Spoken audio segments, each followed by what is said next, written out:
Usually when we talk about a massive difference in investment returns, there is this comforting expectation that it comes down to a fundamental difference in strategy or skill, right? Right, yeah. We like to think of two completely different approaches just clashing in the market. Exactly. Like one investor spots the next massive tech giant super early, and the other stubbornly goes all in on declining retail chains or something. It's binary, it's clean. Yeah, we desperately want things to be categorized by brilliant vision or terrible judgment. But what if I told you a truly terrifying thought? Oh, boy, I'm bracing myself. What if your investment returns over the span of a few decades have, far less to do with the brilliance of your underlying strategy and substantially more to do with the completely arbitrary day of the month you happen to update your spreadsheet? I mean, it is a deeply unsettling idea, mostly because it strikes at the very core of how we perceive success in financial markets. Right. We want to believe the genius is in the picking. Exactly. We're conditioned to believe that alpha, that elusive excess return, comes exclusively from having a sharper analytical edge.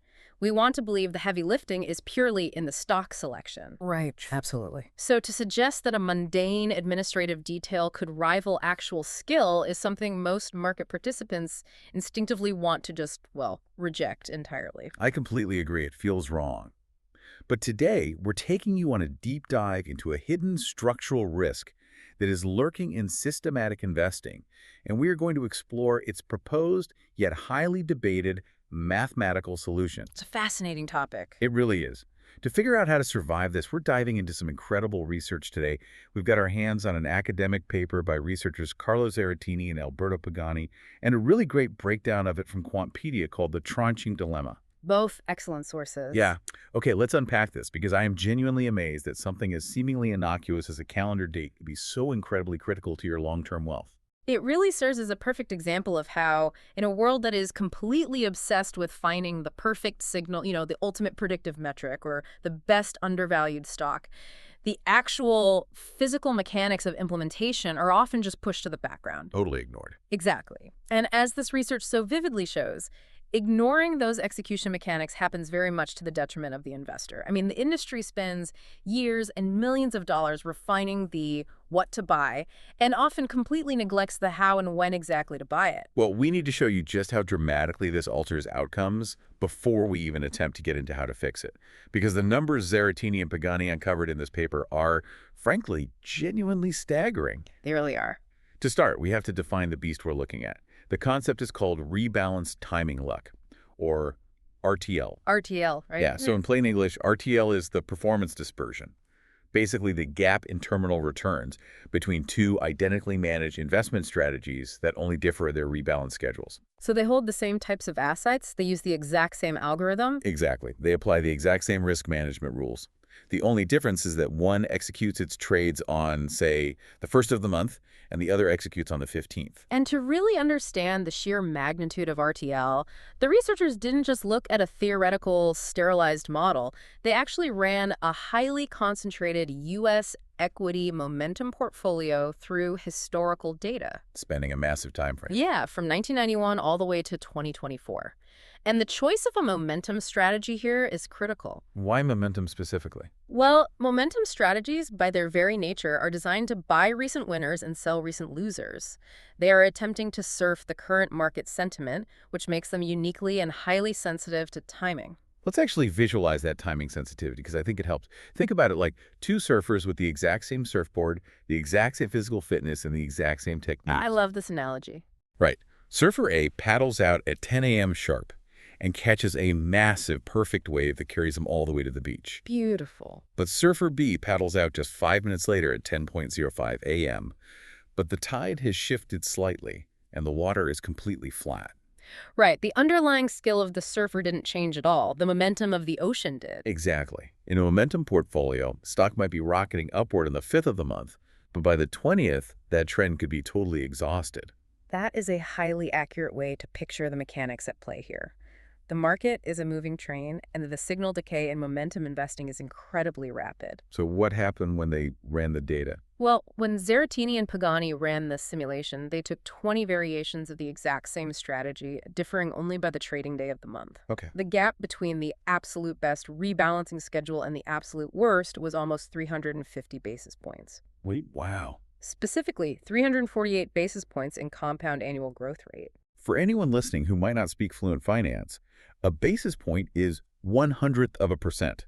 So we are talking about roughly a 3.5% difference in your return every single year. Every year. And that gap is caused by absolutely nothing but the calendar. I know a 3.5% difference might not sound like a world-ending catastrophe in the context of a single isolated year, but you have to apply the mechanics of compounding over that 33-year period. From 1991 to 2024. Exactly. When you let that 350 basis point gap compound upon itself decade after decade, the divergence in realized terminal wealth becomes, well, almost hard to comprehend. It's the specific dollar detail in this study that I just cannot get out of my head. The $1 test. Yes. Let's say you invested one single dollar in the worst-case timing scenario. You give it to the manager, they run the algorithm, they trade on their specific day, and your dollar grew to $99 by 2024. Which, honestly, turning $1 into $99 over 30 years sounds like a massive win. You would probably be thrilled. You'd be ecstatic. But imagine sitting across from your financial advisor in 2024 and finding out that if you had taken that exact same dollar, given it to the exact same portfolio manager running the exact same algorithm. But they simply updated their portfolio on the best day of the month. Yes, your $1 would have skyrocketed to $272. It is a nearly threefold difference in your final net worth, based entirely on the day of the week someone clicked execute on a trading terminal. It completely defies our basic logic of cause and effect in investing. You expect a 3x difference in wealth to come from a genius insight, not from whether a spreadsheet was updated on a Tuesday or a Friday. If we connect this to the bigger picture, you start to see why this is absolutely terrifying for portfolio managers, institutional allocators, or really anyone trusting their money to a systematic process. Yeah, I'd be sweating. The research points back to crucial earlier work by academics, specifically Corey Hofstein and his colleagues in 2020, who concluded that RTL is an uncompensated source of risk. Let's break that phrase down for a second.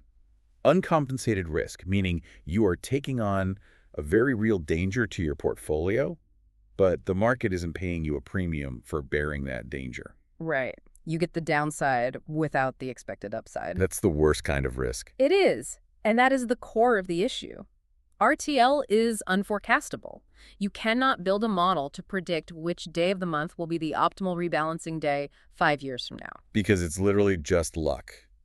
Exactly. And it is persistent, meaning it doesn't just wash out or disappear over time.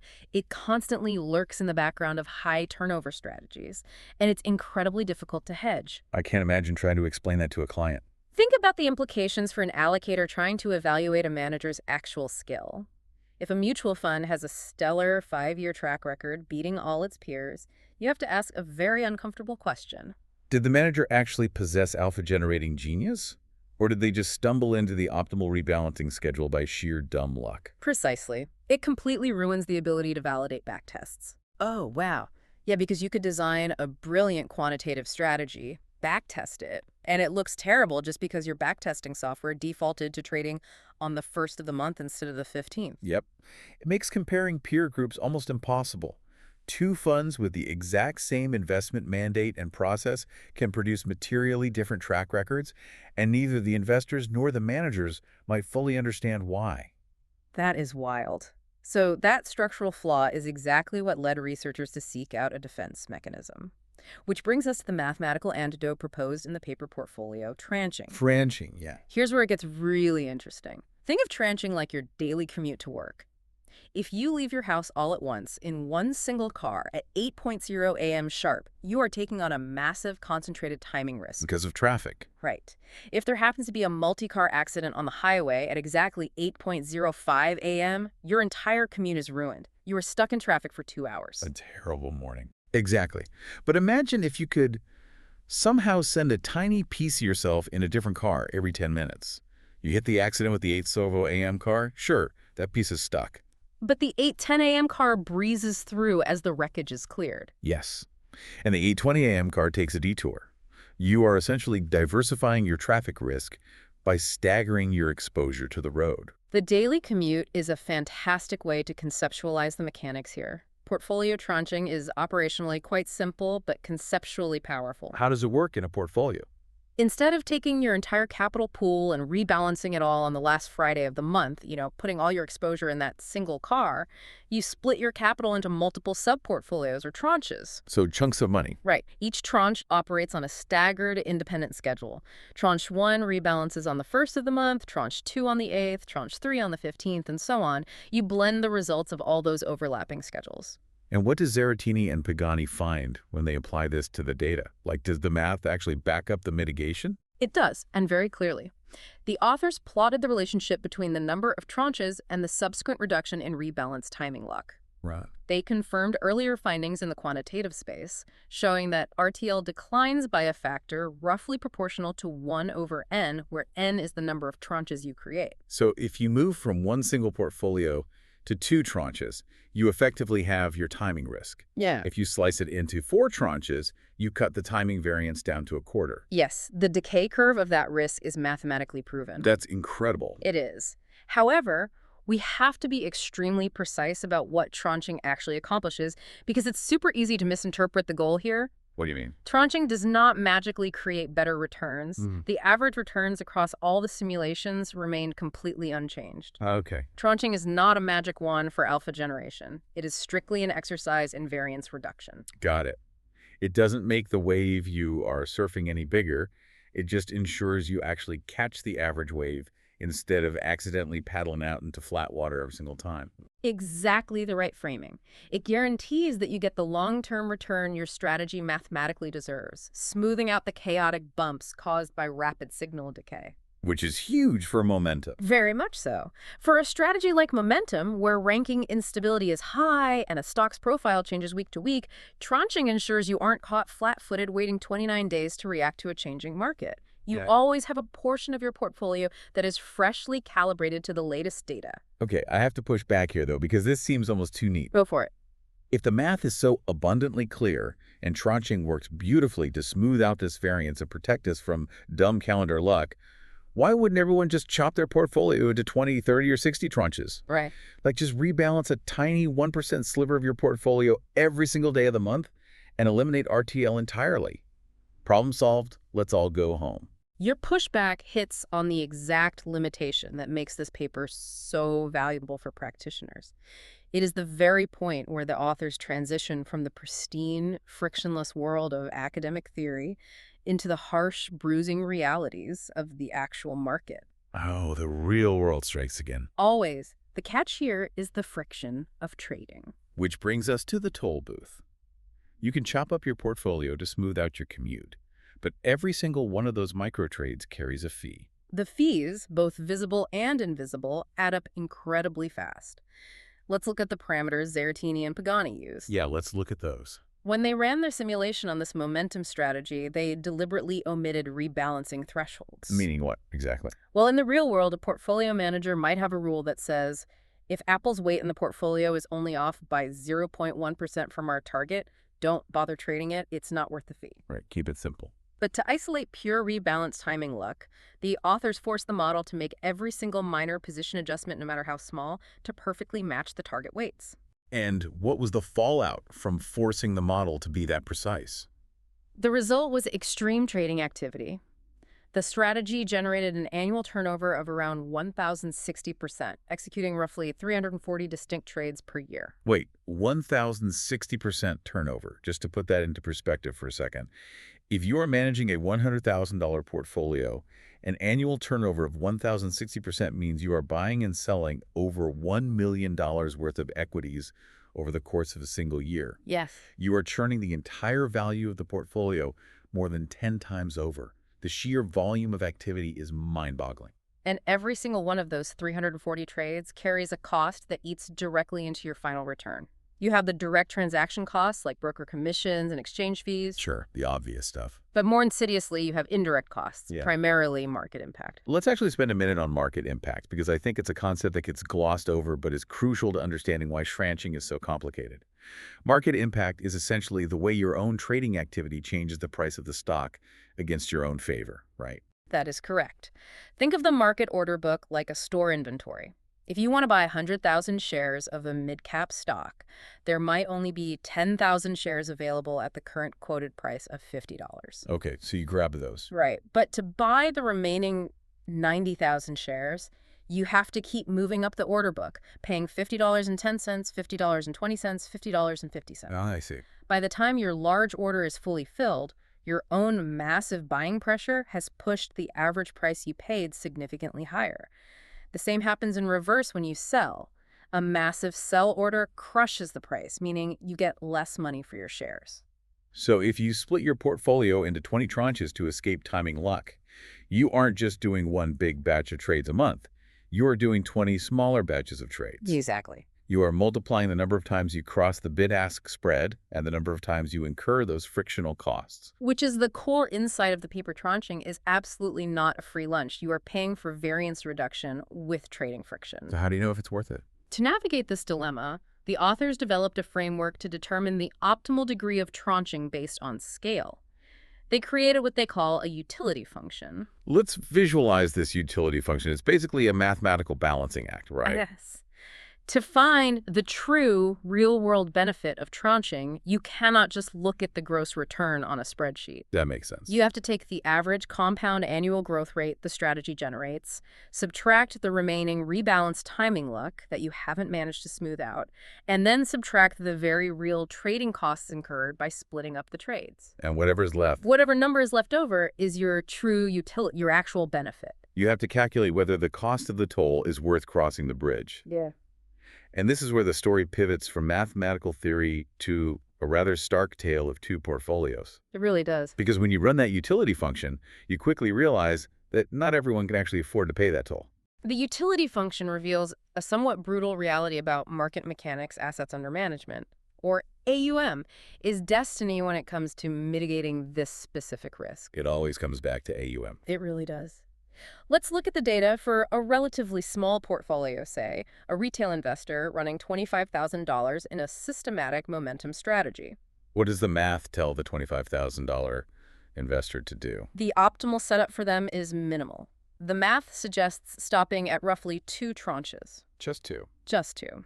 If a smaller portfolio tries to slice itself into 10 or 20 tranches to perfectly smooth out timing luck, the direct trading frictions completely dominate and cannibalize the returns. Because they're paying minimum ticket charges and spreads on tiny fractions of shares. Exactly. The fixed costs of executing hundreds of micro trades far outweigh the protection gained from smoothing out the variance. They end up poorer than if they had just accepted the timing risk. But the math shifts completely when you move up the financial food chain. Yeah, dramatically so. For highly capitalized investors, we're talking 1 million, 10 million, 100 million plus institutional portfolios. They benefit enormously from aggressive tranching. Because they can afford the fees. Well, because of their massive scale, their relative transaction costs shrink. Institutional brokers offer them lower commissions per share. But even more importantly, tranching becomes a structural necessity to hide their footprint. Oh, because of the market impact we talked about earlier. Yes, exactly. If a $100 million fund tries to execute its entire monthly rebalance on a single Tuesday, they act like a whale thrashing around in a small pond. A very big whale. They will artificially spike the prices of everything they buy and crush the prices of everything you sell, basically ruining their own returns. Precisely. By slicing their massive portfolio into 10, 15, or 20 smaller tranches spread across the month, they reduce the market impact of any single trading day. It spaces out the splashing. Right. For an institution, aggressive tranching maximizes their utility function. Their scale allows them to afford the insurance against rebalanced timing luck, while simultaneously solving their liquidity and market impact issues. It is an incredibly harsh reality for the retail investor to swallow, though. I mean, it is fundamentally unfair, but mathematically logical. It is the nature of the beast. The little guy, the retail investor trying to run a sophisticated, systematic strategy in their personal brokerage account, simply has to accept being fully exposed to rebalance timing luck. Unfortunately, yes. It is an inherent and largely unavoidable aspect of rotation-based factor investing at a small scale. You simply do not have the mass to justify the trading friction. You just have to cross your fingers and hope your spreadsheet update day is a lucky one. What's fascinating here is the ultimate lesson this provides for practitioners at all levels. It serves as a massive warning against blindly adopting academic best practices without context. How so? Well, you will read a pristine white paper that says, tranching mathematically eliminates variance. Therefore, you must tranche your portfolio to be optimal. And you think, great, I'll do that. Right. And in a frictionless academic vacuum where trades cost nothing, that is true. But strategies cannot exist in a vacuum.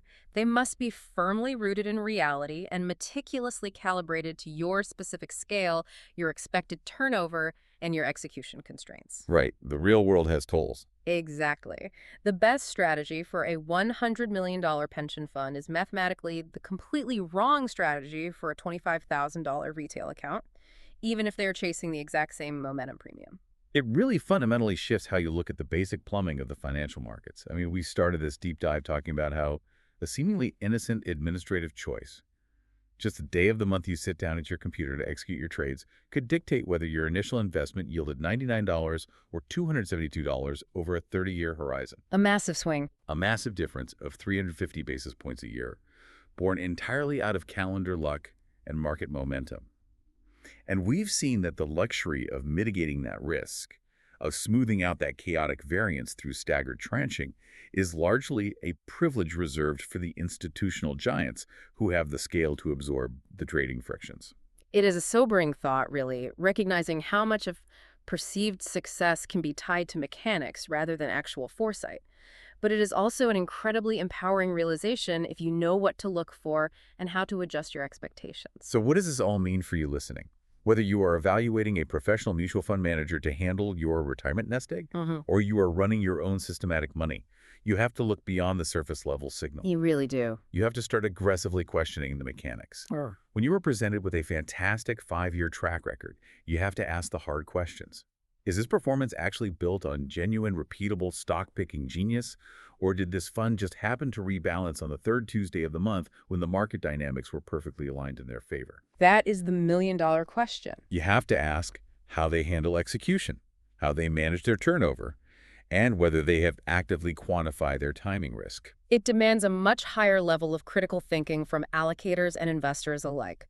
We all love the narrative of the star stock picker with a golden gut, but the reality of systematic returns is often hidden in the unglamorous plumbing of the portfolio. The spreadsheets and the calendars. Yeah. If a manager isn't deeply aware of rebalanced timing luck, or hasn't specifically calibrated their tranching strategy to match their assets under management, they're leaving a massive, volatile source of uncompensated risk sitting right in the middle of their investment process. It makes you wonder what else we are missing in our daily operations.